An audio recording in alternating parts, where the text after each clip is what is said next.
Hi there.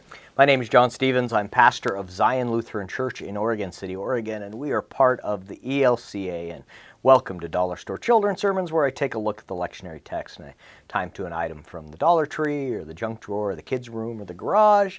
You know, if you've been with me for the last couple of years, and I say that knowing that I use that phrase to mean, almost like, it rained for 40 days and 40 nights. It rained for a couple of years. It feels like a long time, but it has been. So thank you for all the work you're doing. The congregations, sometimes they forget to tell you that. So let me be the one to say thank you. You're rocking it, and thank you for the work you're doing.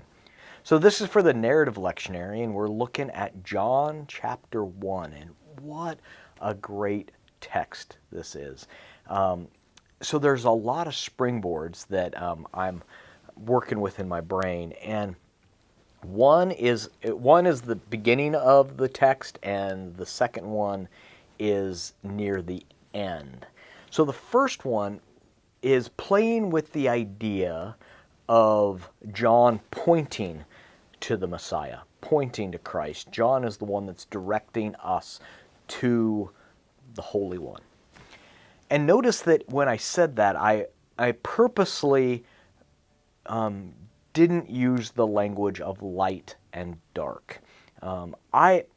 Poetically, I really like that language, but I also have to realize and understand when I listen to my brothers and sisters of color that the light and dark have not been used equitably. So I look at ways that we can talk about the same thing but use different language, and it's pretty simple actually.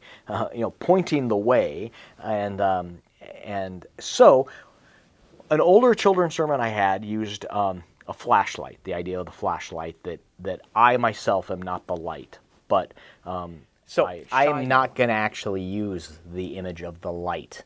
I am going to use one springboard, or one way to use it is using the image of a mirror, that we are called to reflect the image of Christ to the world. That, like how John pointed to the Christ child, or pointed to Christ, he was growing it by the point that John points in this text at least. But the idea of a mirror reflecting the image of Jesus, and that we are called as people of God to reflect the image of God, the image of Christ to the world. So using the image of a mirror. So different than, it's the same message, but using language that is helpful. There's that. The other springboard I'm using, and this I really like this, is I'm going to use either a blanket, like a large blanket or a sheet, or a tea set, like a playing and having tea, and it comes from the portion in this text where it says, "And God dwelt among us." The Word dwelt among us, or as Eugene Peterson puts it, "And the Word," or God, moved into the neighborhood. I love that image. So, or another way, God tented among us is the image of another translation. That might actually be the Message, but God tented among us. I love that image. So, a sheet. We're talking about how one of the things I love to do as a kid, and I love to do with my kids, is make a tent fort. Make a fort in the middle of the living room with a large sheet and in there, and have fun. And this idea that God tented among us.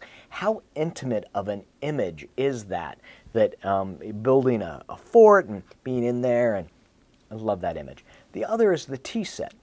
Is maybe either a tea set or a tea set, because the idea is that as you're sitting there and you're having tea, and there's that intimate setting that you're playing, but you're doing so much more than playing, and that God wants to play with us so much that God tents among us.